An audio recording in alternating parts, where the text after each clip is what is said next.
This event will include an in-depth discussion between our moderator and three panelists, followed by a question and answer session from the audience members. You may post questions in the chat or raise your hand during the question and answer session. This event is in partnership with the Canadian Commission for UNESCO, the United Nations Educational, Scientific, and Cultural Organization, whom we'd like to thank for their support. I'd like to begin by acknowledging the lands on which we gather today.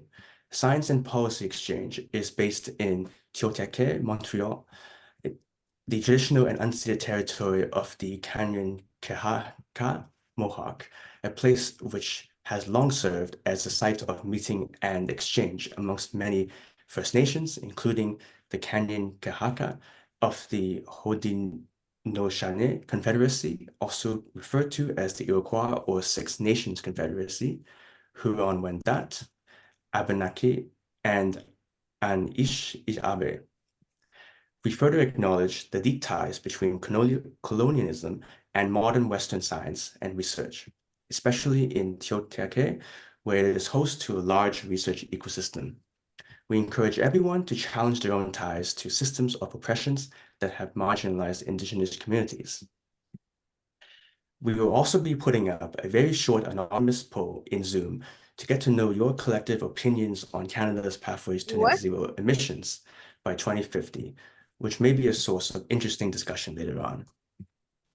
And with that, I'll be passing on the floor to the moderator of today's public forum. She's a knowledge mobilization consultant who develops impactful strategies and compelling narratives tailored to resonate with those who need to hear them. I'm really excited to introduce to you Dr. Alexandra Gellé.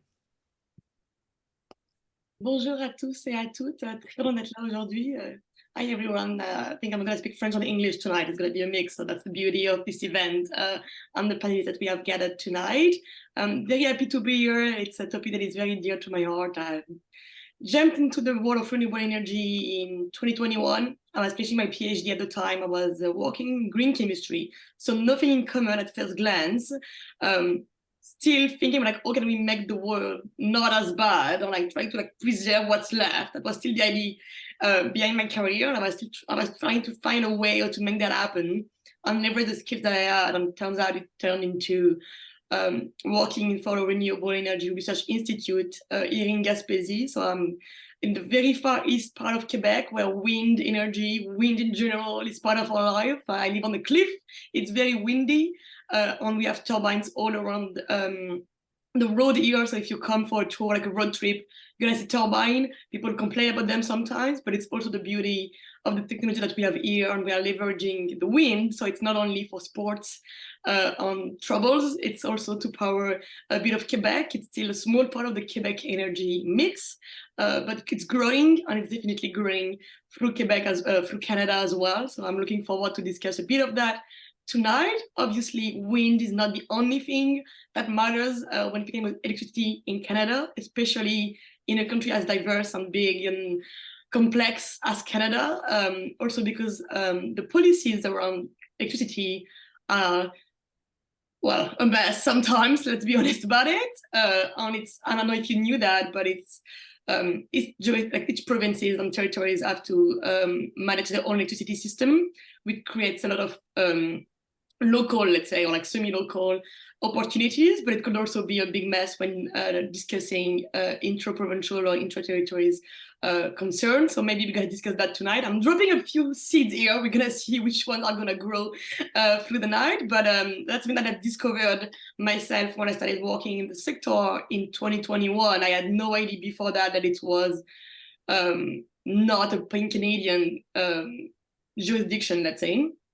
So that's something that I want to put that out there, because it could, it's gonna, let's say, it could influence a lot of the discussions later. Like if you don't know that each provinces and territories have to deal with their own system, it could become messy a bit later on. Something else that I wanted to flag is that even though we discussed net zero in the title of the event, which is part of the Paris Treaty and a lot of the climate targets that Canada, the government has put forward and is working on. electricity is only part of it. As we're going to discuss, it's a big part of it because electricity is usually a solution to many fossil fuel that are currently used.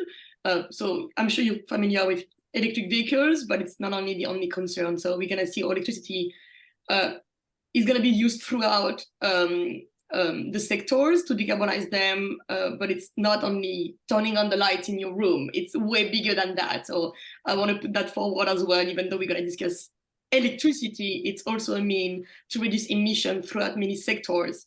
I think I'm going to stop here for now. I'm very looking forward to your three panelists. I hope that was an introduction that was useful and open up the floor to the three panelists. So by alphabetical order, we're going to start with Annie, that I'm going to let her introduce herself very quickly and give her opening remarks before moving on to the other two panelists. So you'll see we have a very diverse set of expertise here tonight, and also from several parts of the country. So I'm looking forward to hear that and hear you folks afterward as well. So don't forget your questions, write them down if needed. But we're going to open the floor up to you afterwards as well. Okay, I'm done for now. Annie, please go ahead. And thank you for being here to all of you. Bonjour, je m'appelle Annie Chaloux, je suis professeure à l'Université de Sherbrooke. Je me spécialise sur les politiques climatiques québécoises et canadiennes, ainsi que sur les négociations climatiques internationales. Je vais peut-être laisser les collègues se présenter, puis par la suite, on pourra commencer à répondre à vos questions. Ok, on va peut-être y aller rapidement alors avec... Oups. J'ai perdu. Oumarou, voulez-vous vous présenter très rapidement Oui. s'il vous plaît? Donc, mon nom c'est Oumarou Savatogo. Je suis professeur à l'École polytechnique de Montréal.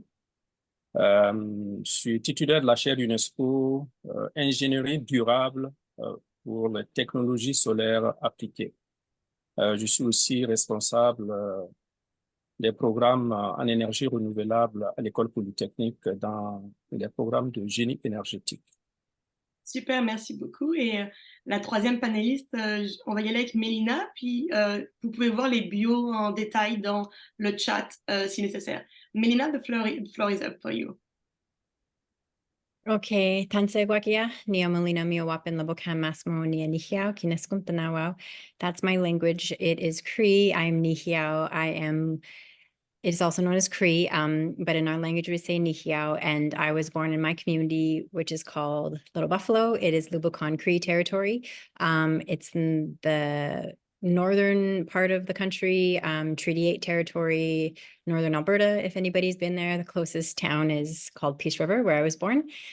And I am from that community, and I've also worked on climate and energy and renewable energy issues for the past 15 years, doing my master's degree on renewable energy, solar implementation, and then founded from there, after working on environmental and climate issues around fossil fuel extraction and research around that, I started my just transition journey about in 2012, and started Sacred Earth Solar, as well as co-founded Indigenous Climate Action. And I'm happy to be here and look forward to the conversation.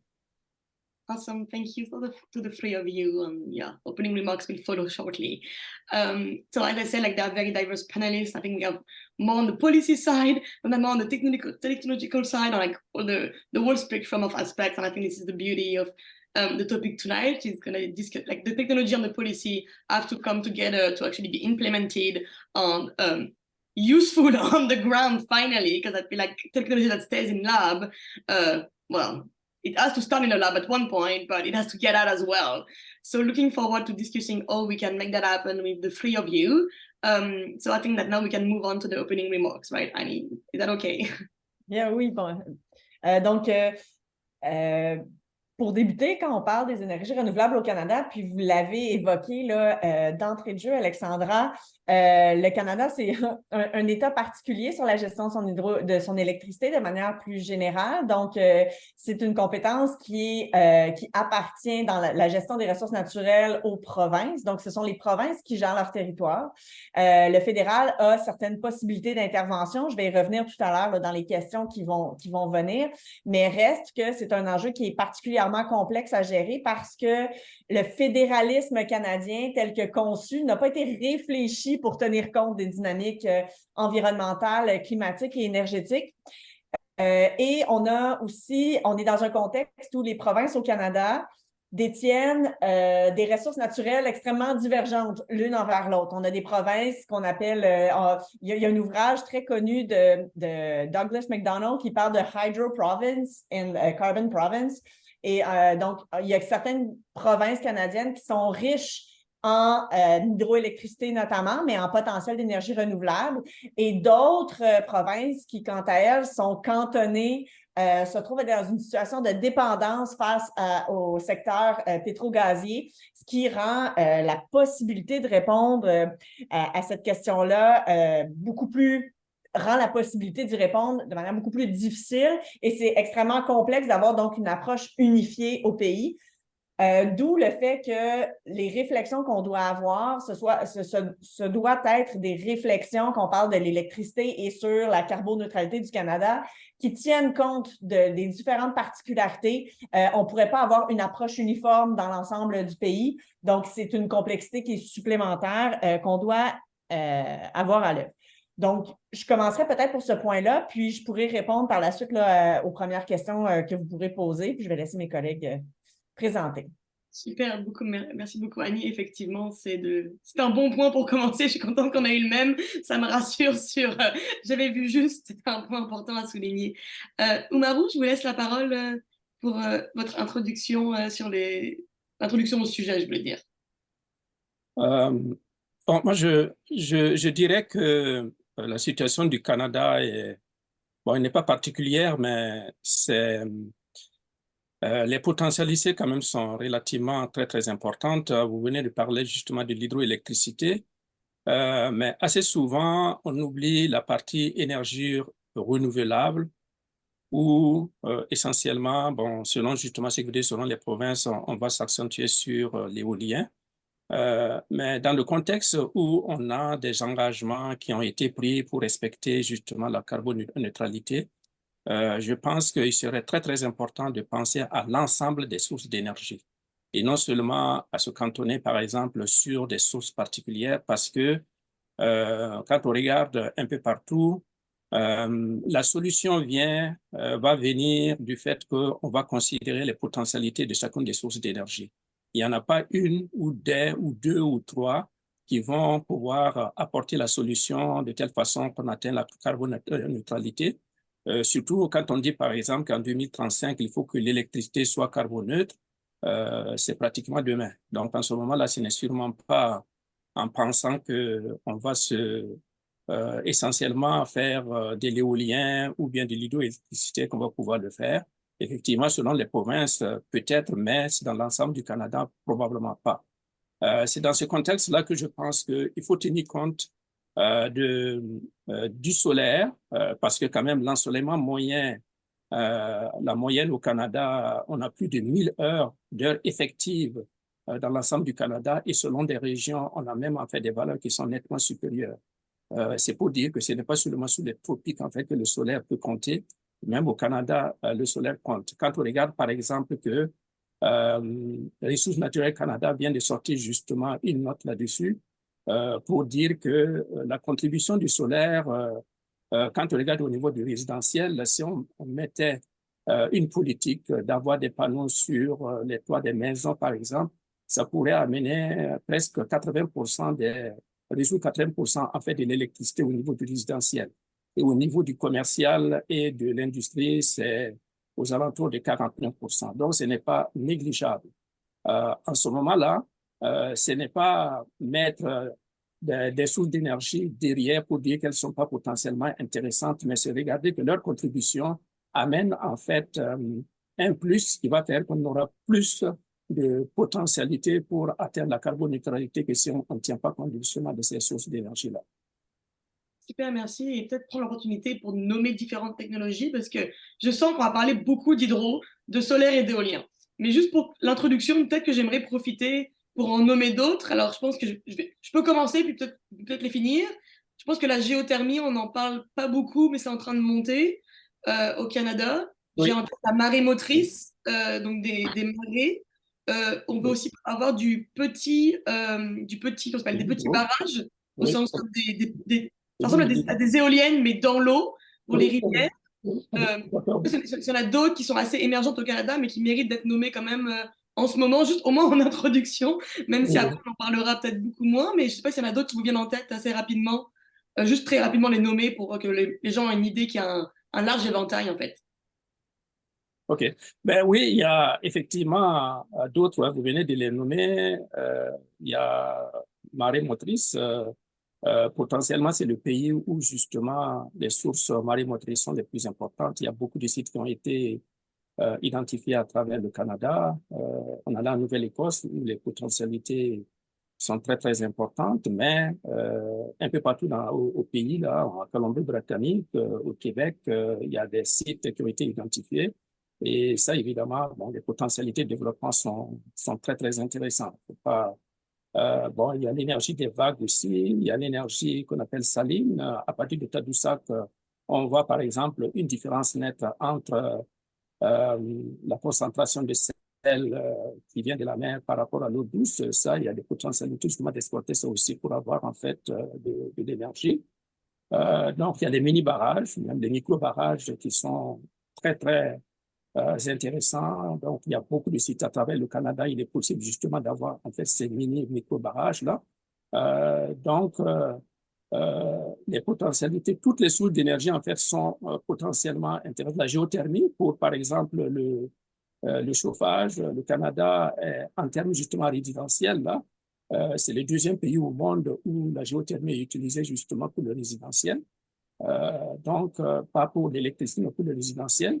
Donc, effectivement, les potentialités sont énormes quand on sait que c'est le chauffage qui est la composante la plus importante pendant l'hiver pour justement les besoins énergétiques. Donc, c'est un aspect qu'il ne faut pas oublier. Super, merci. Puis je pense aussi aux bioénergies, en tout cas pour vous montrer à quel point c'est divers niveau juridique et niveau légal, mais c'est aussi dans les technologies, il y a un très large éventail, puis choisir la bonne énergie au bon endroit, c'est tout bien faire. Melina, I think it's up to you, the latest, but not the... Well, I lost the expression on the way, sorry. Mon franglais est rendu bizarre. Sorry. Up to you, Melina. Okay, thank you.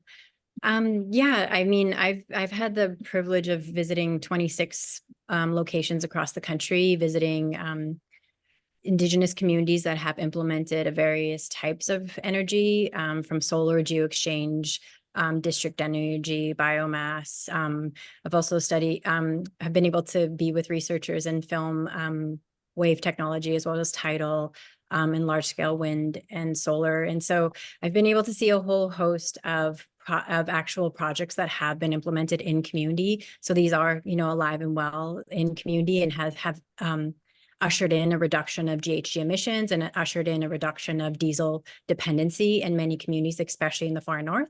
So that, so happy that we're talking about that. I also wanted to talk about in my opening comments around this idea of just transition as well within the energy framework, within the climate policy framework, because if we don't include an idea and an analysis of having a critical analysis of when we're bringing in renewable energy policy, we're going to continue to perpetuate the same type of policy that we currently have under a fossil fuel regime, which has been pretty detrimental to the land and to communities. And so that's another thing that as Indigenous peoples, especially with us at Sacred Earth Solar, as well as Indigenous Climate Action, have been talking about just transition and what that means. And, this type of terminology has been utilized since the 70s, 80s into the 90s and 2000s, starting with unions and environmental groups in the US and communities of color that have been impacted by the type of policies that have detrimentally put a large toxic burden on communities in the north, especially communities where I come from, which is in the Alberta tar sands, where our communities are burdening the toxicity of being able to produce energy in this country. And, we see Canada's emissions of 81% coming from energy. We do have a challenge because we are quite a large country. So we're different in the other cases of other countries where, smaller jurisdictions. So you can kind of keep easier way where we're dealing with federal and we're dealing with the provincial jurisdictions of grids, and then as well as utilities, putting that into the complexity of things. So when we talk about transition, we need to talk about having a just analysis, including communities that have been left out of these policies in the past. And so how do we kind of address these ongoing challenges with renewable energy to ensure that we don't have greenwashing and carbon reductionism that's very much, sometimes utilized and co-opted, especially in net zero kind of, what does that actually mean? So we really need to kind of hone in on what these types of kind of overarching terms means for communities and the impact on communities. So I'm definitely coming from that perspective as well, but very happy to share about the research that I've been doing for the past decade. Thank you. Thank you. I'm glad that you brought that up, because definitely a topic of concern. Like, we are working right now to do better than we used to, because we have to do so much work, and we do it implementing equity and inclusion principles now, rather than be like, fix the energy system, and then in 10, 20 years be like, oh, like 20 years later at least, so maybe like in 50 years from now, be like, hey, did we actually thought of the other aspects, and not only fix the energy system per se, but did we actually improve people's life as well? That would be nice to be, for it to not be an afterthought, but actually like a driving force since the beginning. That would be lovely. It's not always the case, obviously, but working on it, like thanks for people like you and others. So hopefully it's gonna change. We can only hope for the best at that point. Maybe we get started with you, Melina, on the first question that I have right there. So we're gonna discuss the barriers to implementation. So according to you, what's the biggest?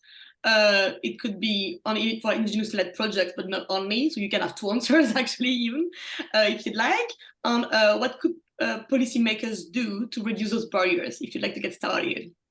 Sure. Yeah. And so as we mentioned, climate and energy policy does significantly vary from province to province. And that's actually a barrier in itself to start with, because we're not seeing policy kind of moving in the same direction. Sometimes we have competing policies federally and provincially, and also municipality, like all the different levels, the various levels that we have, including with Indigenous nations, which are also, we consider governments. So that has to be having a new inclusion, which we did not see during the fossil fuel regime.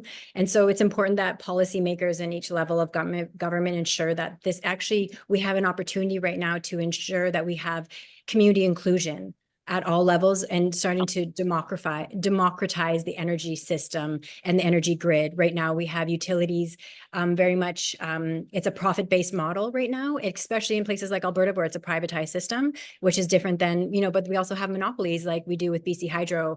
So we're dealing with different types of energy systems, and the utilities are coming into the situation, and we need to ensure that there's policies that create collaboration and create incentives that allow for communities to participate in the new energy system, because we need to see more renewable energy projects on the ground and that are actually based in communities, and that we see this already happening. So this isn't something that's like, far in the future. We already see over 2,000 Indigenous-led small-scale systems and over 200, close to 300 now, large-scale revenue-generating Indigenous-led projects across the country. So where we see, a number of millions of dollars being made in revenue for communities that actually that are equity deserving communities that need to that don't have access to revenue otherwise. And so it's really important that we see that. And we saw this in previous renewable energy policies, where like we did with the Green Energy Act in Ontario, which unfortunately no longer exists, where we saw this guarantee of Indigenous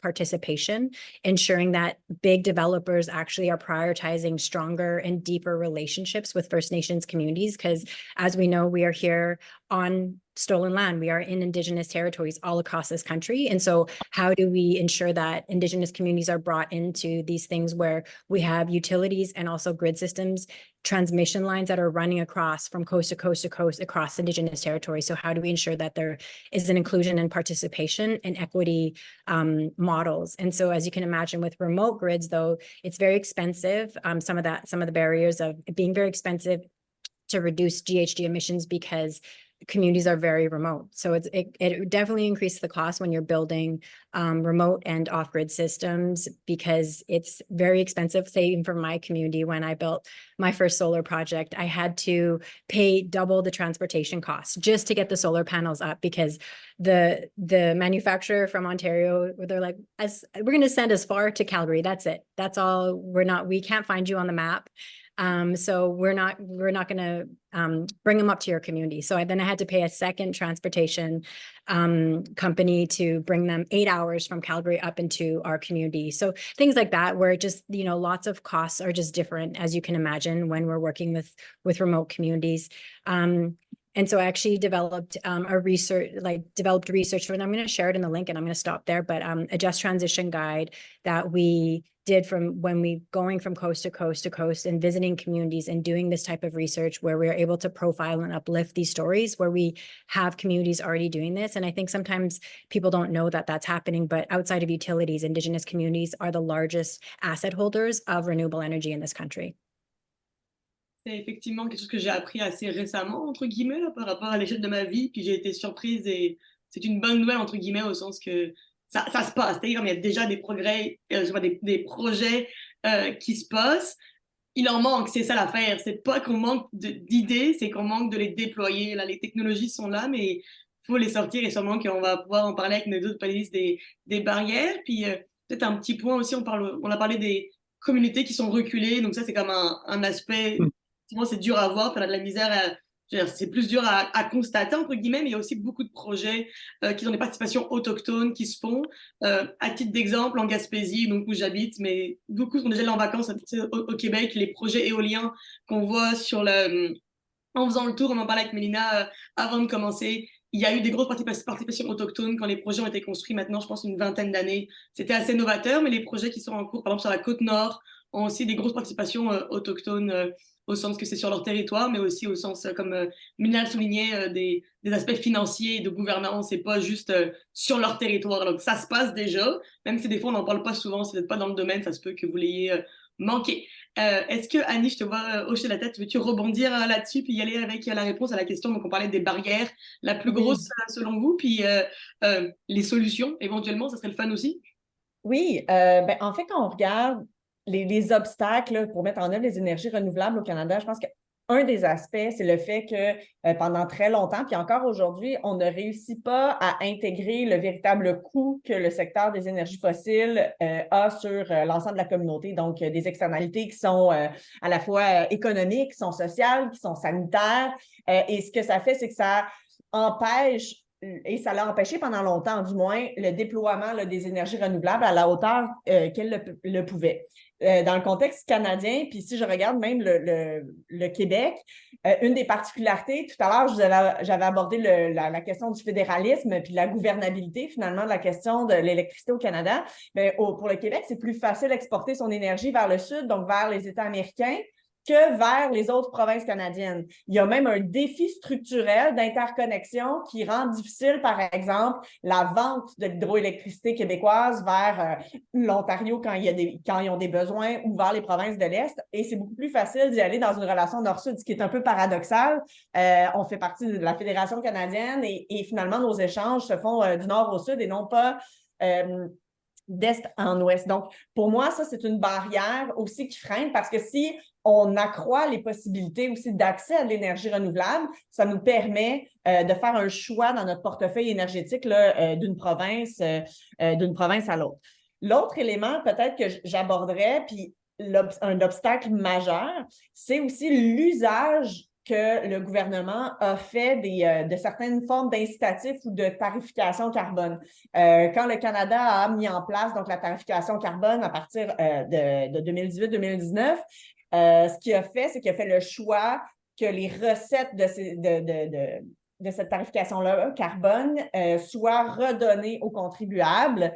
Donc, ce que ça fait, c'est qu'on se prive à quelque part d'une opportunité de transformation du secteur énergétique. C'est-à-dire que, d'une part, il y a un aspect d'équité qui est important. Par contre, à considérer, c'est qu'on vient aider les communautés et non pas les producteurs d'énergie, mais les communautés qui ont moins qui sont plus impactés par les changements climatiques, ils reçoivent une somme. Mais si le gouvernement pouvait réfléchir une transformation de cette tarification-là carbone pour faire en sorte que l'on puisse retourner ces sommes-là dans des projets d'énergie renouvelable au sein des communautés directement, ça pourrait donc faire finalement un double gain pour les communautés quand on parle de lutte contre les changements climatiques. Par exemple, le Québec, dans son marché du carbone, les recettes générées s'en vont directement dans un fonds dédié au fonds vert. Donc, ce n'est pas de l'argent qui revient directement aux contribuables. Ça ne va pas dans le fonds consolidé. Ça va vraiment dans un fonds qui est dédié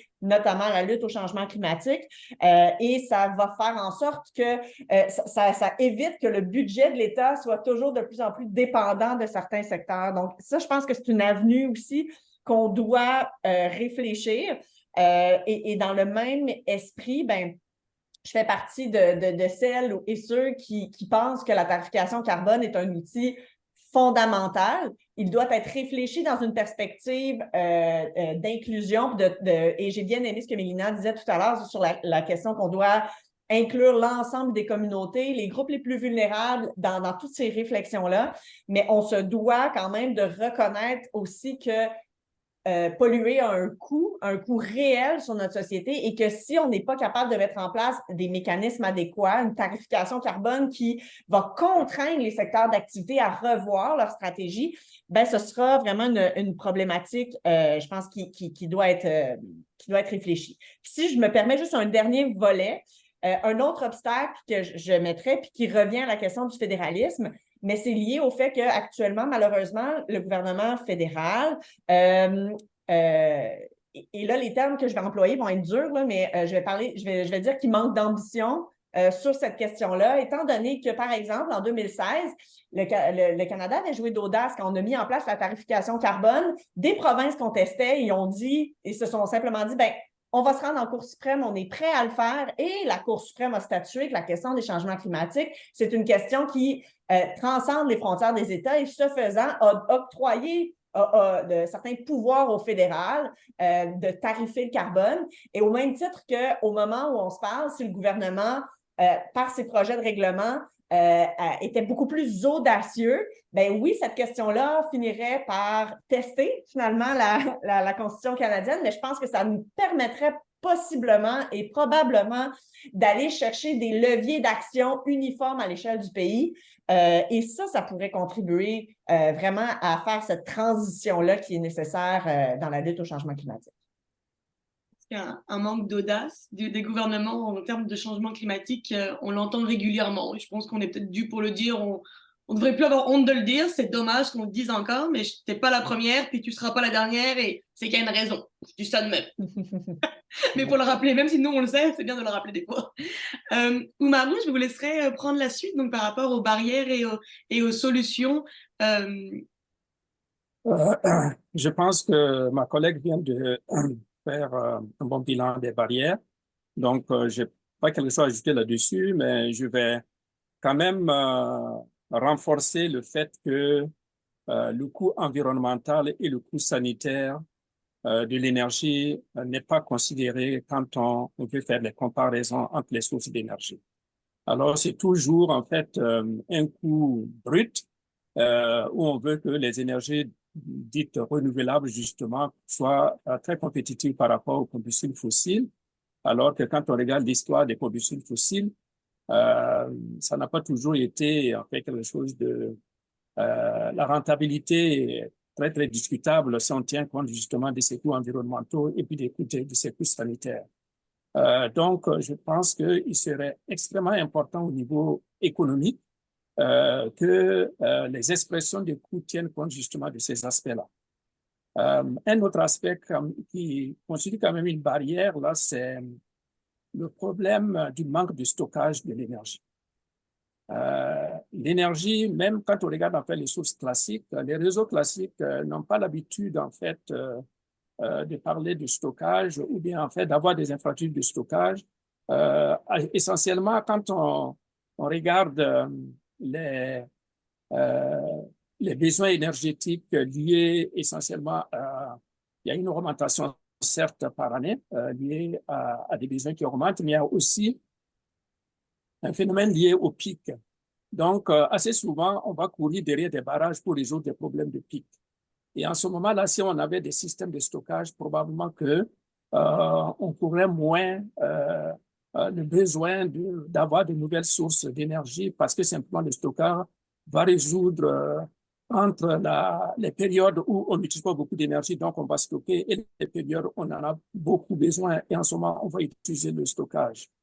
Et ça, je pense, c'est un aspect qu'il faut absolument résoudre, trouver des solutions. On voit qu'il y a beaucoup d'approches un peu partout à travers le monde pour avoir en fait ce qu'on appelle le stockage des marches au niveau des grands réseaux, ou bien même au niveau des particuliers, quand on sait que les énergies renouvelables, justement, bon, l'éolien et le solaire, on peut ne citer que ces sources-là, compte tenu qu'elles soient intermittentes, demandent quand même avoir des systèmes de stockage pour être très efficaces. Donc, la question de stockage devient clé.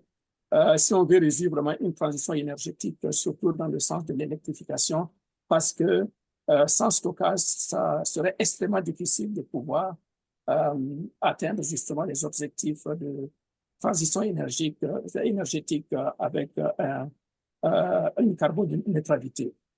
Un autre aspect que je voulais ajouter, c'est par rapport au vecteur énergétique. Les vecteurs énergétiques qui permettent justement de résoudre peut-être le problème de stockage, là, c'est de passer, par exemple, de l'électricité à une forme d'énergie chimique, telle que, par exemple, l'hydrogène. Parce que l'hydrogène est un vecteur relativement intéressant, très versatile, qui permet justement de passer d'une forme d'énergie à une autre. On peut, par électrolyse de l'eau ou bien par d'autres systèmes, produits de l'hydrogène, en particulier l'électrolyse de l'eau. Et ensuite, à partir de l'hydrogène, il y a beaucoup de possibilités. On peut même, par exemple, faire la réduction du CO2 pour avoir des combustibles qui peuvent être utilisés dans différentes préoccupations. En particulier, par exemple, on parle dans le domaine du transport, entre autres. Donc, ce vecteur énergétique-là, je pense aussi, il faut en tenir compte dans l'équation de pouvoir apporter une solution appréciable dans la transition énergétique. Merci beaucoup. Et je pense qu'effectivement, la question du stockage, c'est un bon point de le souligner parce qu'on parle beaucoup de production, mais à un moment donné, voilà, le stockage est aussi un enjeu, notamment quand on parle des périodes de pic, les périodes de pointe. Et effectivement, c'est quand même un des enjeux du moment aussi au Québec, où on parle que pour les périodes de pointe, c'est là que finalement les barrages ne suffisent plus, puis on pense à construire plus de barrages pour les quelques jours où on va manquer. Puis en tout cas, c'est quand même beaucoup d'enjeux. La gestion de la pointe, c'est vraiment une grosse discussion au Québec, et je suis sûre que ça l'est ailleurs. Puis c'est là qu'on se rend compte que plus de barrages ne résolvent pas non plus tous les problèmes. Ça vient avec d'autres enjeux, comme on parlait tantôt de justice et également des problèmes environnementaux. En tout cas, il n'y a pas une solution miracle, sinon on l'aurait déjà trouvé. Hein. Ça, le problème serait plus simple. Merci beaucoup donc pour ce point sur les barrières. On va y aller maintenant plus à l'aspect financier. Donc selon vous, qu'est-ce que... je vais la poser en anglais, là, parce que je l'ai en anglais devant moi, ce sera plus simple. What financial incentives from the government or else are needed for companies to invest in large-scale renewable projects and storage projects? I don't know if which one of you would like to get started with that? If there is someone more willing to break the ice on that one. For investment in large scale. Sure. One of the things that we have noticed is supporting IPPs, so independent power producers, and supporting long-term power purchase agreements, and also ensuring equitable power purchase rates. So this is what we've seen as a successful way for communities across the country to get onto the grid and to be able to have large-scale revenue generating projects like the one we just talked about in the Gaspé, but also projects that we've seen PPAs and IPPs across the country in different jurisdictions, and they have been really successful. So I would say that would be one of them. And then incentivizing renewable energy with, I would say, feed and tariff, tax incentives, like we've heard, price adders. And so I think those are some of the things that we need to see more incorporated back into policy. We did see that with the Green Energy Act, where we did see feed and tariff systems, and that benefited communities to be able to bring larger scale. And that's why we see such amazing projects. We also, I toured the Six Nations community, the Haudenosaunee community of Six Nations of the Grand River, and they have 18 multiple different large scale, small scale wind, solar projects in their community because of successful previous policy, green energy policy. So I'd say that that's been really helpful. I'll pass it over to the next speaker. So once again, like it's a mix. It's not like there is no silver bullet. I think that's going to be the theme of tonight. Finding the right fit for the right place. Annie, veux-tu parler? Pardon, ou Maru, je sais pas. Vous pouvez y aller, je vais terminer après. Ouais. Okay. Moi, je pense que une politique énergétique, ce serait par exemple de soutenir les particuliers au niveau des énergies renouvelables. Je vais dire par là que le coût d'investissement et le retour à l'investissement au niveau des énergies renouvelables peut être parfois relativement très, très élevé. Quand on regarde par exemple au niveau de l'éolien, au niveau du solaire, ce sont des coûts d'investissement qui peuvent dépasser en fait la dizaine d'années. Le retour à l'investissement. Et en ce moment-là, comme ont fait certains pays, ce qui serait possible, c'est au niveau des particuliers pour favoriser justement l'implantation de sources d'énergie au niveau résidentiel et puis connectées au réseau, c'est d'avoir un coût d'achat de l'électricité au niveau de ces installations-là qui dépasse le coût de l'électricité, le coût normal de l'électricité. Ça permet en fait aux particuliers de pouvoir avoir un retour à l'investissement relativement court et favoriser justement l'implantation en fait des sources d'énergie renouvelables. Ça peut être au niveau des communautés, ça peut être au niveau des particuliers, et ça c'est vraiment une bonne initiative qui, quant à moi, va apporter en fait des solutions positives sur le développement en fait de l'accès à l'électricité, en fait, augmenter l'assiette de l'accès à l'électricité, puisque si on veut électrifier de façon massive, et ça c'est justement la politique que prend actuellement le gouvernement du Québec, entre autres, mais d'autres provinces de façon générale au Canada aussi, c'est d'avoir ce type de politique-là. Parce qu'on voit par exemple que dans certains pays, c'est l'Allemagne qui l'avait commencé, où on pouvait installer justement par exemple des panneaux solaires ou bien d'avoir des éoliens dans sa cour pour les fermiers, et on achetait l'électricité un certain nombre de fois par rapport au coût normal, c'est-à-dire 3-4 fois par rapport au coût normal, ce qui incite vraiment les particuliers et les communautés à pouvoir investir justement dans ce secteur-là. L'Ontario, dans une certaine mesure aussi, l'a fait. Et puis, il y a eu un succès relatif quand même, qui a permis de grandes installations au niveau du solaire et puis aussi au niveau de l'éolien. Je pense que cette politique-là est relativement importante pour permettre en fait le développement du secteur de l'énergie provenant des énergies renouvelables. Dans le cas du Québec, ce n'est pas le cas présentement. On récompense en fait un kilowattheure, ce qui équivaut en fait à 1 kilowattheure par rapport à votre consommation. Mais même à ça, en fait, ce n'est pas une compensation totale. Et ça, évidemment, ça ne favorise pas du tout l'implantation en fait des sources d'énergie renouvelables au niveau des particuliers et puis au niveau des communautés. Oui, puis comme tout, c'est un problème de gouvernement, compagnie, individuel. On peut tous blâmer les autres, mais à un moment donné, c'est les trois qui doivent aussi marcher ensemble. Puis c'est là que généralement, on a beaucoup de discussions qui disent le gouvernement n'investit pas assez, les compagnies produisent pas assez, ou si ça, en tout cas, les trois vont devoir s'accorder puis avancer ensemble. Puis ça, des fois, on voit qu'il y a un petit peu un manque de cohésion et de coopération aux trois niveaux. On en parle aussi pour les véhicules électriques, là, on parle des gens qui doivent les acheter, ceux qui doivent produire, puis le gouvernement doit forcer pour que tout se passe. Puis là, le triangle, des fois, il est un petit peu bancal. Okay. Annie, je te laisse reprendre le relais par rapport à cette question de financement, comment les gouvernements pourraient aider, gouvernements et autres pourraient aider au déploiement de projets à grande échelle. Je suis assez d'accord, en fait, avec ce que M. Savadogo a dit concernant le cas du Québec, parce qu'il faut comprendre, c'est qu'au Québec, le statut, en fait, d'Hydro-Québec fait en sorte que le secteur privé ne peut pas produire en ce moment sa propre énergie et la vendre à un autre particulier.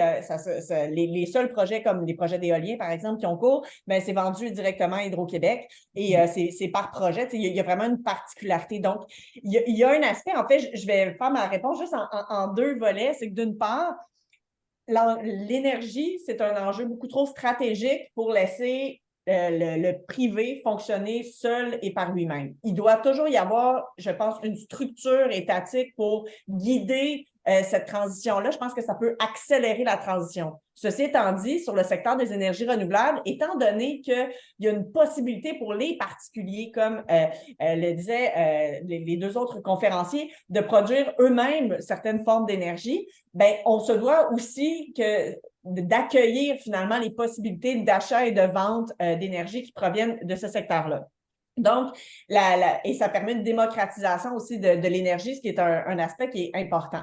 Et la contrepartie de ça, et là, ce ne sont pas mes propos, là, je tire ça d'un collègue avec qui je travaille, qui a beaucoup réfléchi à la question de la transition énergétique, et qu'un des constats qui arrivait et que je trouvais quand même intéressant à réfléchir, c'est même cette idée que on ne peut pas simplement investir dans les énergies renouvelables. Tu sais, il faut jouer également sur le secteur des énergies fossiles. Et ce que ça voudrait dire au Canada, c'est qu'un des seuls moyens qu'on atteigne la carboneutralité, notamment dans le secteur énergétique, c'est vraiment dans l'idée de peut-être même réfléchir à la nationalisation du secteur des hydrocarbures, parce que si l'État devient le détenteur de cette ressource-là, c'est le seul moyen où l'État va accepter de contraindre ses profits année après année pour éventuellement arriver à la carboneutralité, parce que tant que le secteur privé va être là, ils vont jouer un peu un rôle de trouble-fête pour ralentir la course vers la transition.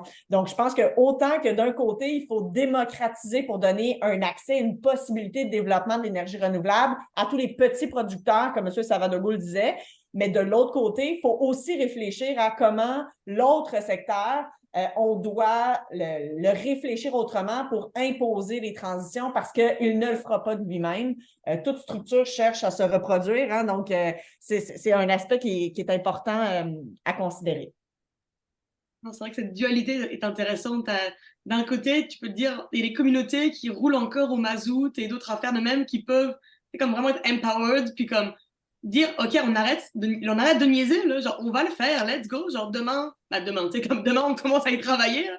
Ils sont pas là demain, les panneaux solaires, mais t'as ce côté-là, mais effectivement, t'as vraiment le côté du pays en entier qui a besoin de faire un effort collectif, puis d'être quand même organisé, là, fait que, il y a aussi un aspect qu'on discute, on a brièvement touché, mais pas tant que ça, c'est aussi on manque de temps. Je veux dire, 2030, comme Tonton on le disait, je sais plus lequel de vous le disait, mais 2030, c'est pas très loin. 2050, c'est pas très loin non plus quand on y pense à l'échelle du travail qu'il y a à faire.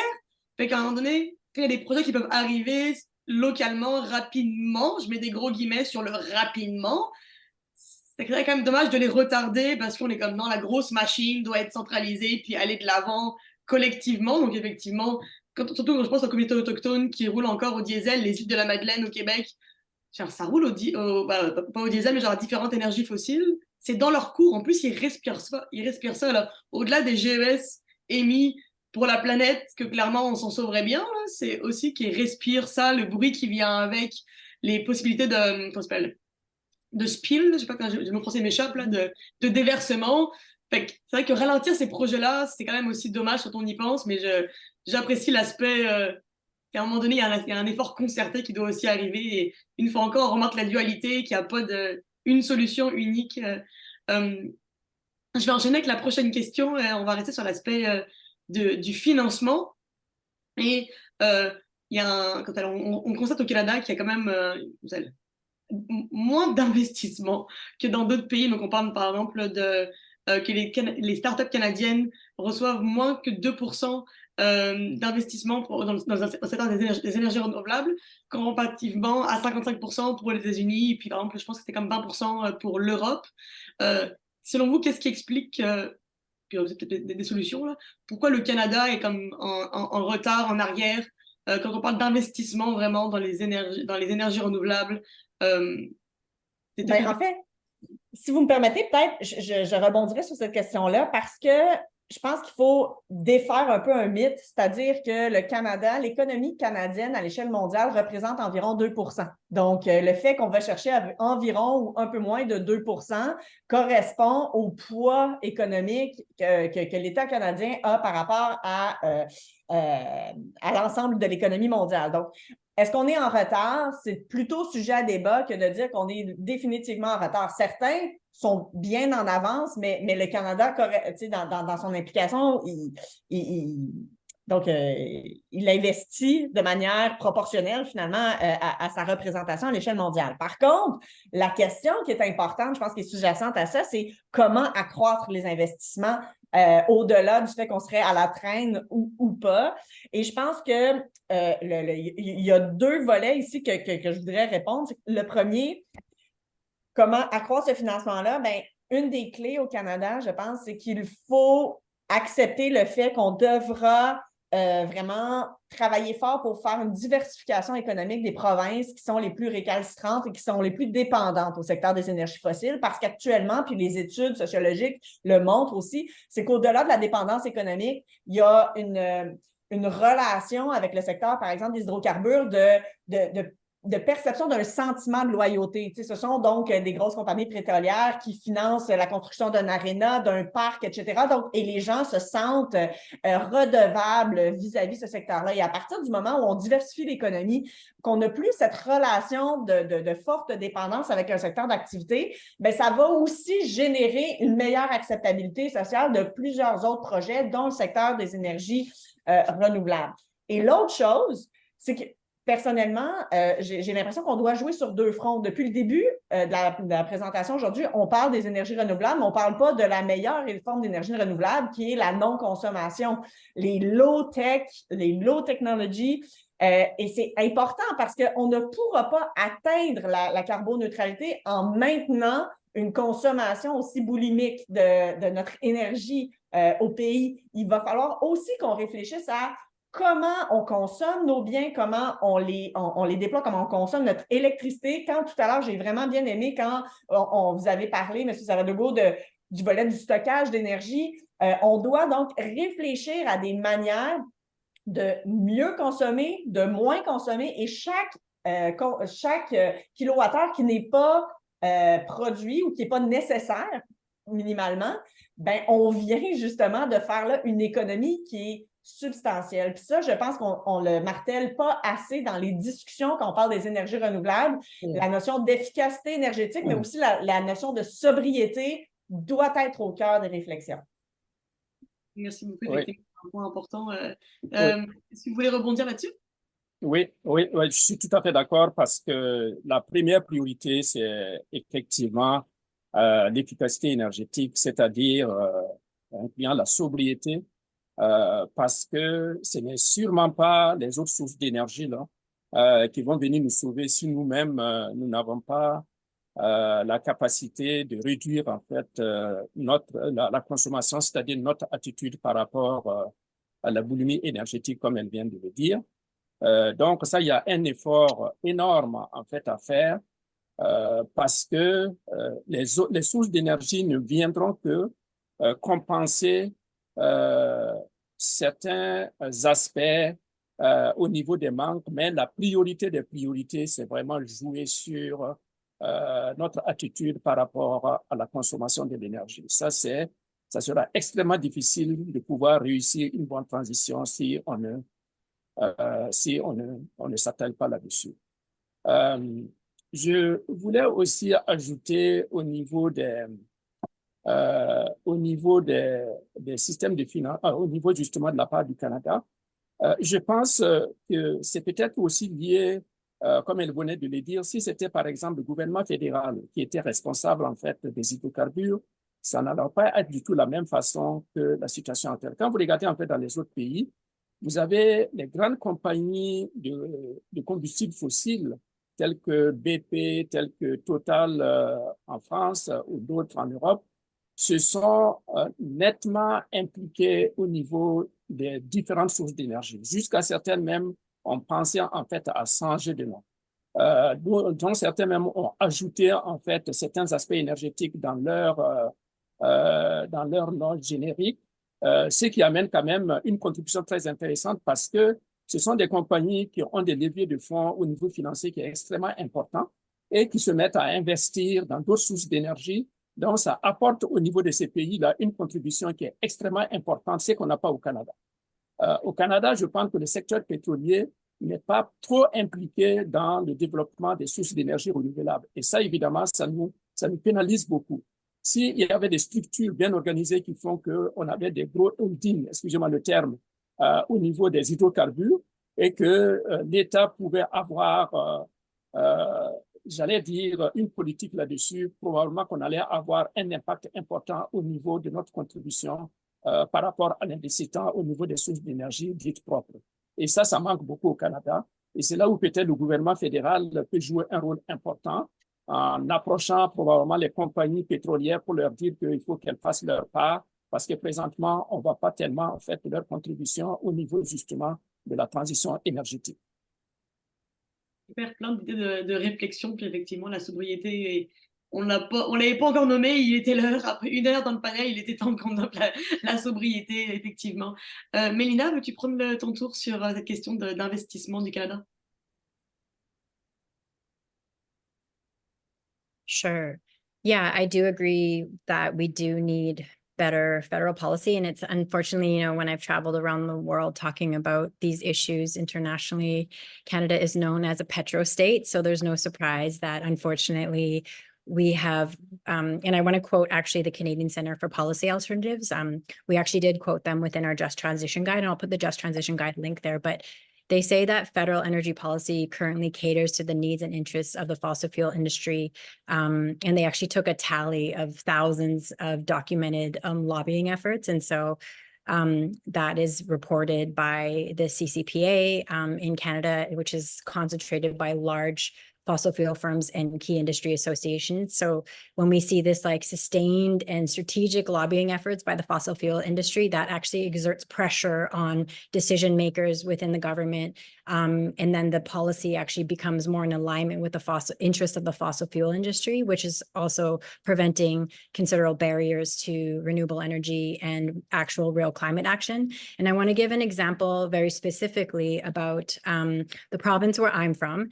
And so I'll speak to that specifically. I'm from Alberta. And currently right now, what we see is a moratorium on renewable energy projects by the Alberta government. And this is quite unfortunate because it's actually undermined what we call the Alberta Advantage, because we actually had 75% growth in Canada's renewable energy sector after the previous NDP government implemented renewable energy policies and programs. And I sat on the Indigenous Electrical Technical Working Group when the Notley government was in to advise on, and with other First Nations communities across the province, to advise on building out a renewable energy program. And it did usher in renewable energy projects across the province.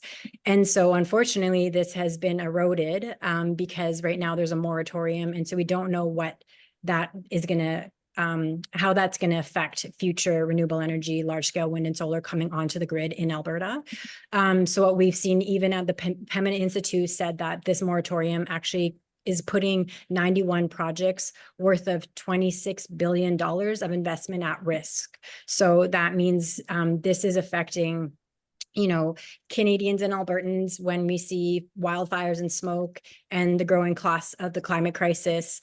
And yet we see a disadvantage towards people in companies and communities and energy developers that had, these projects in place and have had to be put on pause. And we don't know what the outcome will be. And so that's quite concerning, as to say the least. And the last thing I'll mention too, which relates to what was just spoken about, was, I spent time in Scandinavia talking to the Norwegian Pension Fund and different companies there, talking to them about the impacts that they were having in our communities in the tar sands when I worked as an environmental and climate campaigner, close to over a decade ago. And so the Alberta Heritage Fund Savings Trust, which was put in by Premier Lougheed in 1976.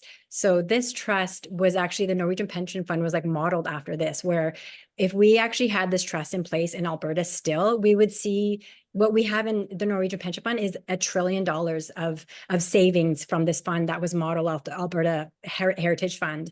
And unfortunately, that Heritage Fund was done away with. So we're in a lot less better position than we would have been if we would have actually had this type of savings from the impact that we've already have of many international oil companies coming into our territories in Alberta and then leaving with the profit and revenue.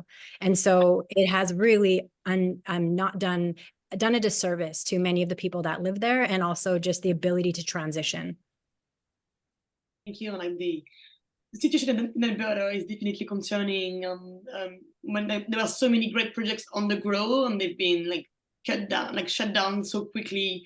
And it's very disappointing. Like so many people have worked so hard, and they were so close on having that, power coming down and like smashing their work is very hard to process and accept. And trying to find solutions must be very hard as well. And even if it's in Alberta, it might be like very far from where you are right now, but it's definitely gonna impact the whole country, because as we said, like energy, we all gonna need it, and it's even though it's hard to share within provinces. Every project somewhere in the world is going to reduce emissions, and we should all be thankful for that. And at one point, they all end up over our head. So no matter what the renewable project starts, it's going to help us all. So we should not be like, oh, Alberta is far away, I don't care. And at one point, it's your emissions as well.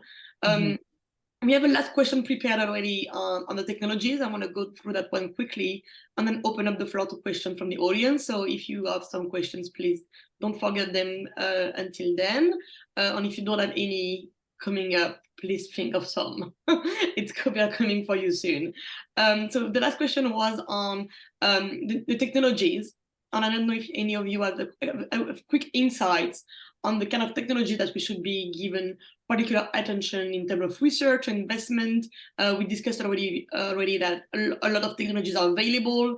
Some are already on the rise, like some are already well implemented. Like hydro is definitely a big part of Canada, for example. But as we said, it depends on resources. You can't expect hydro when there is no rivers. At one point, we're not gonna build rivers to build hydro. Like we have to be smart about it. So I don't know if any of the three of you or all of you would like to touch on the technology side a bit as well.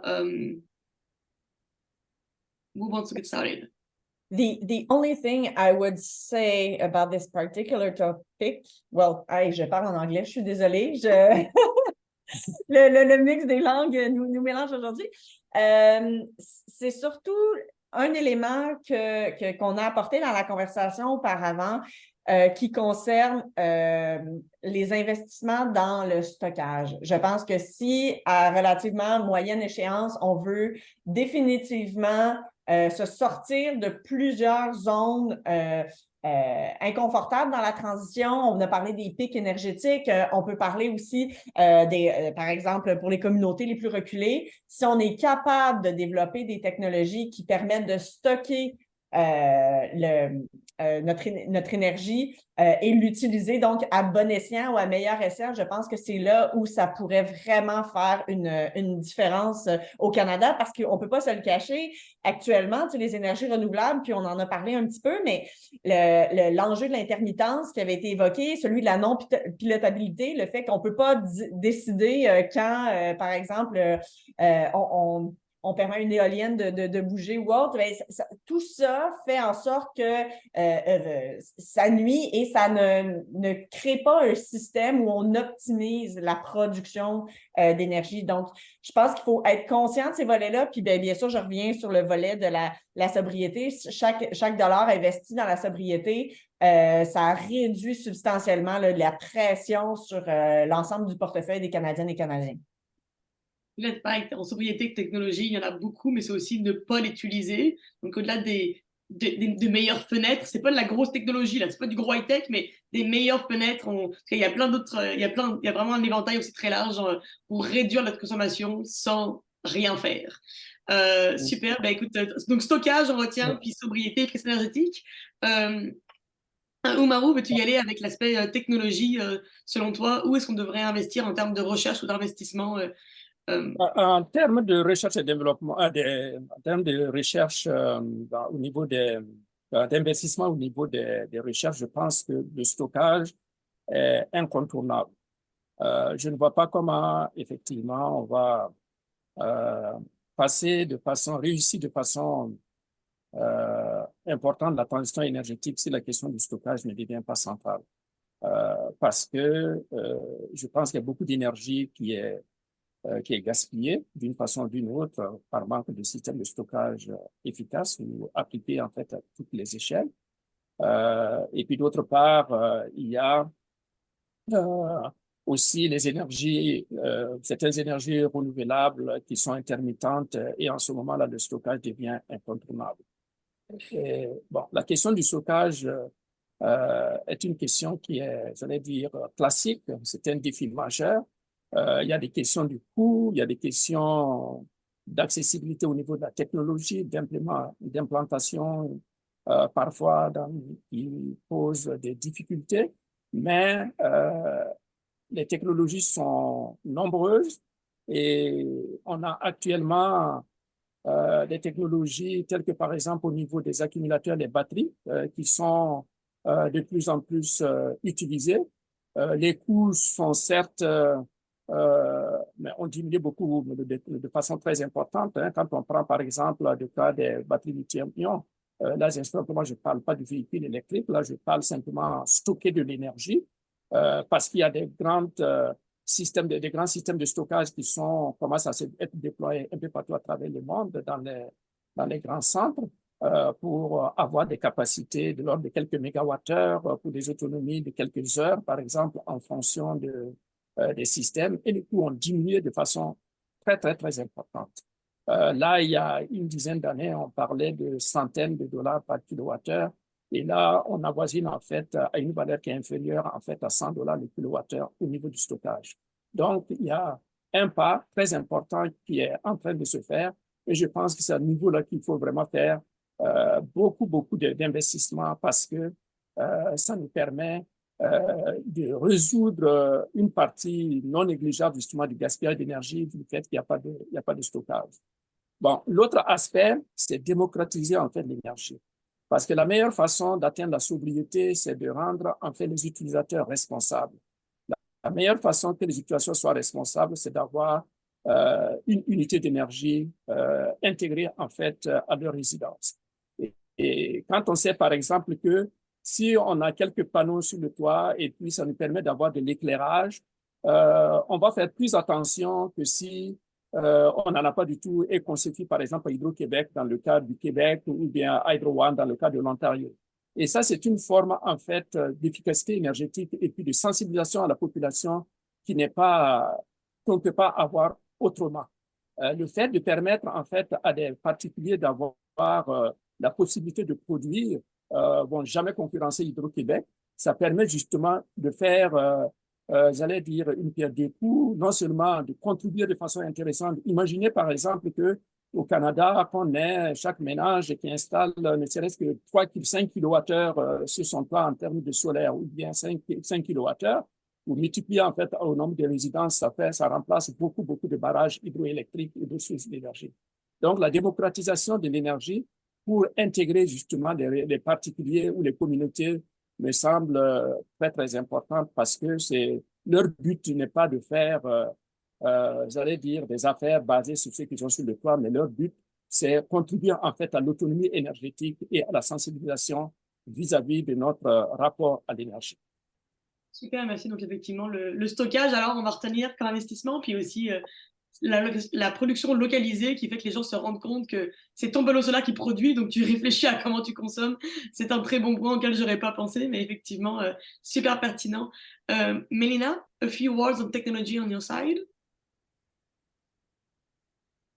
Are you on mute? I think you are. Hi, thank you. Yeah, I know. I always put myself on mute and then I'm changing back and forth between the interpretation. So that's throwing me off a little bit, but happy I can understand everybody. So I would say I definitely agree with previous points, especially around energy conservation and heat pumps. I have one here right behind me, and I can vouch that they are very helpful in conserving energy and producing energy and reducing cost. And we see many Indigenous communities implementing those across the country as well, and also reducing diesel impact. One other thing that I would like to add, so there's a whole host, I think, of technology that should get investment. I think we've seen decades and decades of investment into things like fossil fuel extraction and also like CCS and all carbon capture and storage, which has spent billions and billions of dollars. If we could just see that come into renewable energy investment, I think we would be so much better off, especially in places like Alberta and Saskatchewan, where we have the sunniest places in the country, and yet we don't see that solar potential being utilized. And so I feel like we should definitely see that.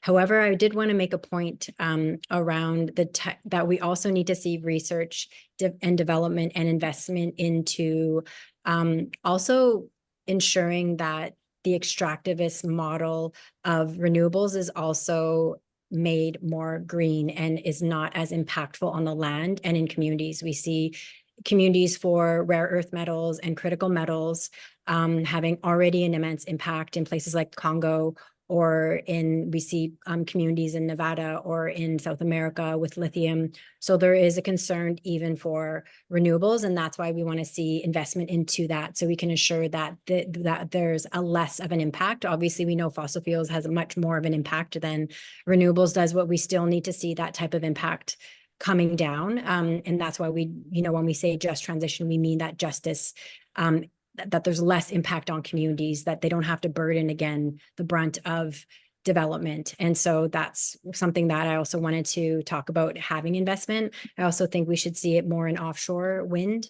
That is a definite potential that we see with coastlines across Turtle Island. We have such a large coastline. Also for wave and tidal development. So that I think also could have some more investment into. And then also, one last thing I'll mention is I was able to visit again amazing communities that have utilized the transition from diesel, have utilized GeoExchange and district energy, and that has also reduced GHG emissions, but also lower the high energy costs within the communities, and also reduce the negative health impacts to the environment, so they're not breathing in diesel inhalation, which is so detrimental to human health and also brain health. So I am going to actually put that in the link as well for this type of technology for the GeoExchange and district energy that I was able to visit in Taloquiet territory outside of Tofino. So that communities has invested. Also run-of-the-river systems, where we've seen that really help communities, and it's also not detrimental like mega dams are. So mega dams, there's a massive impact, and also GHG emissions, methane emissions coming from these reservoirs. But with run-of-the-river system, which is basically just it follows the geography of the land, and so we just see these penstocks. I visited them. They're penstocks. They capture some of the water, and it's just penstocks that drive the water down and spins turbines and creates megawatts of power and also revenue for communities. So I visited Squamish, Sechelt, also Taloquiet. And so communities have been benefited from run-of-the-river systems and not impacted, and also been able to save their salmon spawning areas, which has not, where we see things like Site C, mega dams that have been detrimental and actually have taken away massive farming lands and harvesting areas for Indigenous communities and for farmers. So I think that we also, when we talk about democratizing the grid, we need to really allow for communities to be able to have projects like that onto the grid. So hopefully we'll see an ushering again into, as the BC government's opening up the ability for more, hopefully run-of-the-river systems. But there's been, again, a pause on those as well in the past. You covered a lot of technology, so there is not one silver bullet again. And I love it you brought up that we can green the whole process, like producing green energy. That's great. Can we also be green throughout the whole thing, like producing the blades, recycling the blades, on everything that you can apply that to? I love that you highlighted that as well. So we're gonna start the topic of technology themselves. I think a bit of policy can come into the play though. For the question that we got in the chat, which is, what do you think of small modular reactor especially in New Brunswick, where they are prioritizing that to reach the climate objectives. I don't know if someone wants to tackle that. It's a sensitive topic, but I mean, I'm glad that someone said that in the chat, because nuclear, we haven't discussed it yet. New Brunswick is an interesting topic. I don't know who want to. So just so you know, we don't have many minutes left, so maybe we can keep that shorter than longer would be great, but it's a big topic. C'est un enjeu très politique. Hein. Dès qu'on entre sur la question du nucléaire, j'avais des points sur cet élément-là, j'avais choisi de ne pas l'aborder, mais on nous y ramène constamment. En fait, la question du nucléaire, puis je pense que là aussi, il ne faudra pas se cacher les yeux, le nucléaire devra tôt ou tard faire partie des réflexions ou des débats minimalement. On ne peut pas simplement occulter cette technologie-là. Il faut faire un débat sur sa pertinence, sa place et que dans un mix énergétique pour un État, ça peut être utile comme ça peut ne pas l'être. Et c'est des débats qui sont extrêmement sensibles, mais que je pense qu'on est rendu à un stade que l'on doit avoir. Au Québec, ce débat-là a commencé à revenir avec la possibilité de réfection de Gentilly 2, donc de réouverture peut-être potentielle à partir de 2036. Dans le cas du Nouveau-Brunswick, c'est des petits projets modulaires nucléaires. Un des gros défis sur ces petits projets-là spécifiques, c'est beaucoup plus axé sur la sécurité, c'est-à-dire que des petits sites comme ça, comment on peut assurer la sécurité puis éviter finalement qu'il y ait une réutilisation là, à mauvais escient de ces technologies-là, moins que la technologie en elle-même. Donc, je pense que c'est important d'avoir ces réflexions-là, ces débats-là, ces discussions-là, mais ça se pourrait que ça fasse partie du bouquet énergétique, puis je pense qu'on ne peut pas penser qu'on va y faire abstraction. C'est une technologie qui a des risques graves, mais qui a des très, très faibles risques en même temps. C'est-à-dire que quand on compare l'hydroélectricité génère beaucoup plus de morts par kilowattheure produit que le nucléaire l'a fait dans son histoire. Donc, il faut aussi remettre certains chiffres en perspective, mais dès qu'on parle, bien sûr, du nucléaire, on parle d'un dossier qui est très politisé ou polarisant, du moins. Super, merci. Effectivement, le nucléaire en général, c'est un gros sujet. Puis les petits réacteurs, c'est un sous-sujet, mais qui apporte ses enjeux particuliers. Est-ce que, Oumarou, veux-tu t'attaquer à ça, à la question des petits réacteurs? Oui, c'est un sujet délicat, mais il faut voir que, bon, en fait, l'énergie, c'est quoi? On ne fait que transformer hein, de la matière première jusqu'à l'utilisation par l'utilisateur, on ne fait que transformer. Ben, c'est pour cela, ce que la collègue vient de dire, il faut penser aussi à la chaîne, toute la chaîne de transformation de la matière première jusqu'à l'utilisateur. Donc, à ce niveau-là, le nucléaire est très particulier parce que le nucléaire fait partie, c'est pratiquement la seule source d'énergie qu'on appelle concentrée. Pour avoir 1 kWh, il suffit d'avoir quelques microgrammes d'uranium et puis vous avez 1 kWh. Par comparaison, là, si vous venez, la plupart des sources d'énergie qu'on a actuellement, là, vous prenez le solaire, la biomasse, ce sont des énergies intermédiaires. Si vous parlez de l'hydroélectricité et puis de l'éolien, ce sont des énergies diluées. Donc, ça demande beaucoup de surface et beaucoup de matériaux qu'il faut utiliser pour avoir la même quantité d'énergie par rapport au nucléaire. Donc, le nucléaire, du point de vue intrinsèque, c'est la source la plus intéressante parce que on a de petits volumes, de petites quantités pour avoir des quantités d'énergie importantes. Bon, ceci étant dit, il y a effectivement des risques liés au nucléaire, mais toute source d'énergie a des risques. Elle a des risques. Et puis, comme l'a dit la collègue tout à l'heure, effectivement, par le nombre de personnes, le nombre de décès par kilowattheure produit, ce n'est sûrement pas le nucléaire, en fait, qui est en tête de liste.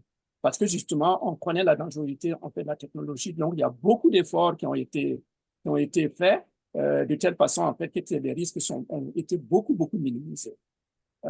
Et parlant, justement, de la diversification des sources d'énergie, je pense qu'on ne peut pas réussir la transition énergétique tant qu'on ne considère pas, ne serait-ce qu'au niveau de la discussion, toutes les sources d'énergie, incluant le nucléaire. Parce que le nucléaire, son avantage principal, c'est que, comme je l'ai dit encore, il donne beaucoup d'énergie pour beaucoup de matières premières, en fait, qu'on utilise. Ça, c'est un point très important.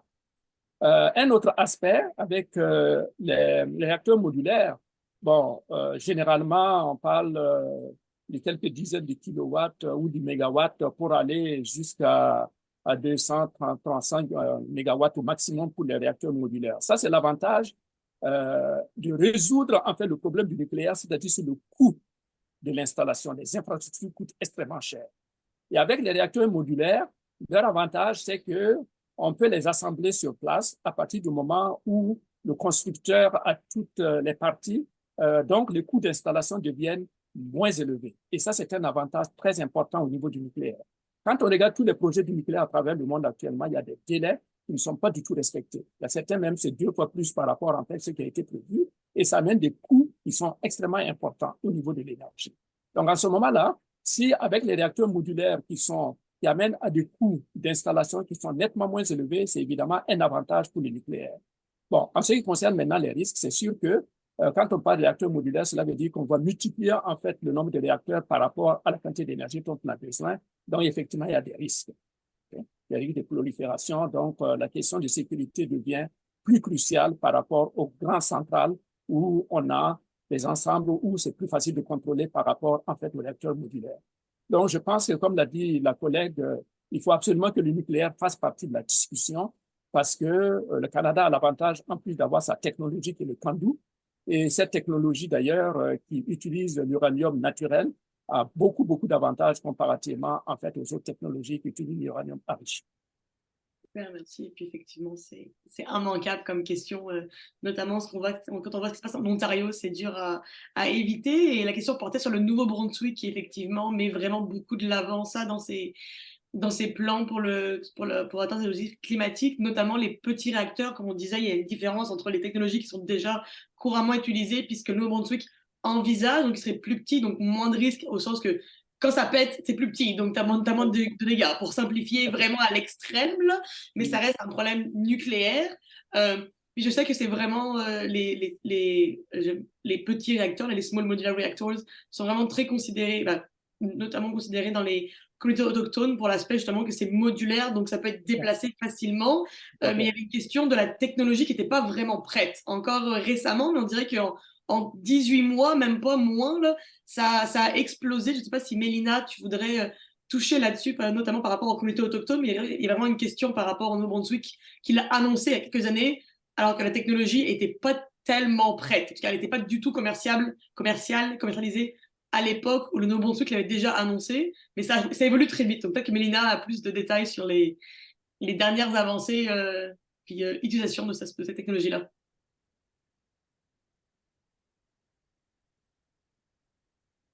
Well, I think first I would like to comment on the fact that, you know, you're what I heard earlier too is that, again, I think the impacts of the nuclear age, again, are hidden from society. So again, the burden is again on Indigenous peoples in Northern Saskatchewan and the Northwest Territories that, you know, where we have thousands of many people that have died and as well as in Navajo territory in the USA. So this is kind of the out of sight, out of mind situation where we see it as potential advancement, but also the impact has left a deadly legacy and will continue to have a deadly legacy, you know, because let's be honest, nuclear waste, even if it's in small amounts, is very deadly. And it stays in the geological formations for millions of years and doesn't decrease in the potency and the deadly kind of toxins that, and we have seen studies even in Ontario water and Ontario wastewater of the impact of not only Indigenous communities, but to communities within Ontario that have also developed cancers from nuclear. So I think we also need to be very honest about that as well, that there is an impact to that. We actually, in the Just Transition Guide, thank you for putting it in. I was just about to. So we actually have about 10 pages around small nuclear reactors as well as nuclear reactors. This is a 180-page document of 10 years of research. So we do talk about SMRs as well as like nuclear impact and talk about the nuclear kind of issue, as so to speak, because it does become very political. So I would definitely, since we are in such limited time, I know we're coming up to the top of the hour, I will, thank you for posting the Just Transition Guide, because we actually included a section on nuclear for people to consider this research. So we would love for people to look at that research as well. And I'll post it again specifically, but thank you. I'll stop there because I know we're at the end. It is very hard to answer quickly. It's such a big topic. Thank you for the time consideration. Indeed, I think it would be time for the panelists with their closing remarks. If there is one thing that I want people to remember of this very big topic that is very complex and evolving very quickly.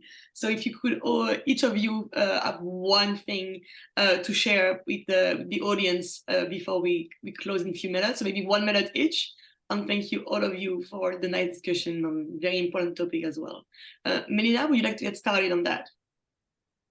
I mean, just that I think as we transition into a new energy era, that all I would hope is that every single person that works on it is concerned as much just about not only a reduction of GHGs. Yes, we need to see a reduction. Yes, we need to see fossil fuels decreasing across the board to abate the climate crisis. But how do we ensure that we don't replicate the same systems of harm in the previous energy era onto the new energy era? Because I think then we're no better off, and then we're kind of find ourselves in the same situation. So I'd leave it at that. Thank you. Thanks so much for having me. And it was so great to hear everyone else's perspectives and be a part of this panel. Thank you.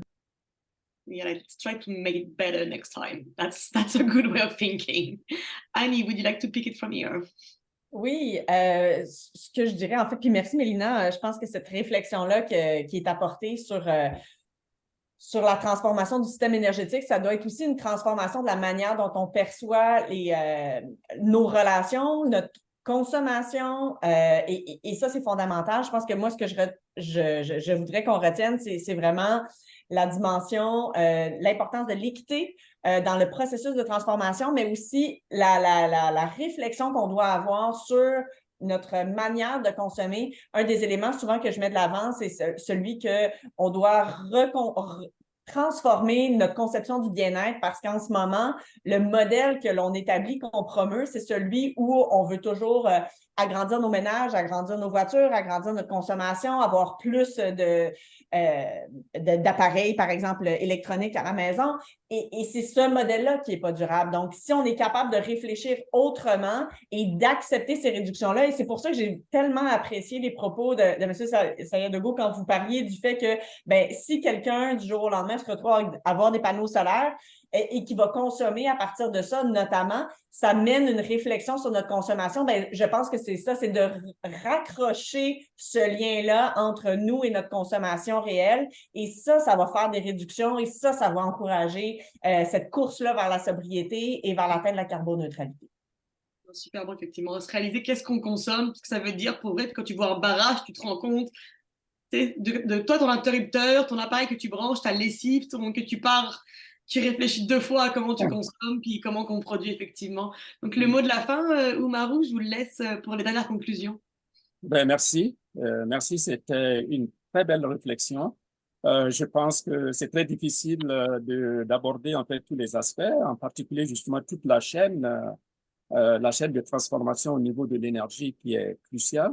Mais je conviens en disant que le problème que nous vivons actuellement, c'est que nous héritons en fait des infrastructures énergétiques des années 50, 60, 70. Et puis, on cherche des solutions pour les maintenir en pensant que c'est autre forme d'énergie qui va pouvoir nous permettre de les garder. Alors que, comme vient de dire la collègue, il faut vraiment une autre approche, une philosophie de vie complètement différente, parce qu'on ne va pas réussir la transition énergétique si notre objectif là, c'est simplement trouver des sources d'énergie pour pouvoir remplacer les combustibles fossiles et continuer à rester le gros paquebot qui est en train justement de fonctionner. Ça risque d'être extrêmement difficile, pour ne pas dire impossible. Parce que les énergies renouvelables, c'est une forme de philosophie de vie. Ce sont des énergies qui amènent à une démocratisation. Et puis aussi, notre attitude vis-à-vis de l'énergie. On ne peut pas avoir la même approche d'utilisation de l'énergie avec les énergies renouvelables, parce que ça demande quand même beaucoup de ressources primaires pour pouvoir y réussir. Et en ce moment-là, la réflexion, effectivement, comme il le dit, c'est notre attitude envers l'énergie. Et ça, c'est fondamental. Tant qu'on ne pourra pas faire cette approche-là et puis réduire notre consommation et ramener en fait à l'essentiel les interactions entre les différentes sources d'énergie, ça risque d'être pratiquement impossible de réussir la transition énergétique. So I think it goes back to what we said earlier with the lack of ambition, trying to like fix what is broken and keep it going. It's a lack of ambition that we mentioned earlier. So I think it's interesting that it comes back. I think it's exactly, it's all one now, right? It was 0-0 when I started saying that. So thank you all of you for your expertise and your time. It's very valuable on very different perspectives, and that comes together at the end at some point. So it's very interesting to see how it's all like, unfortunately, like it's a big mass with different aspects that come all together. But at the same time, we've pinpointed a lot of solutions that can be tackled one by one. On it's the small things and like bigger things that gonna come together and make it happen. So maybe if I can say my one last conclusion would be that every year counts, every degrees counts, and every action counts. So let's make them count sooner than later, and hopefully for the best. So thank you all of you, and for people in the audience as well, and for SPC for organizing. It's such an important topic that we don't discuss enough because we just click on the switch in the wall so we forget what's behind. So thank you all for your time and for listening with us tonight. Bye. Bye. Merci beaucoup. Bye Au bye. revoir. Au revoir. Thank you very much.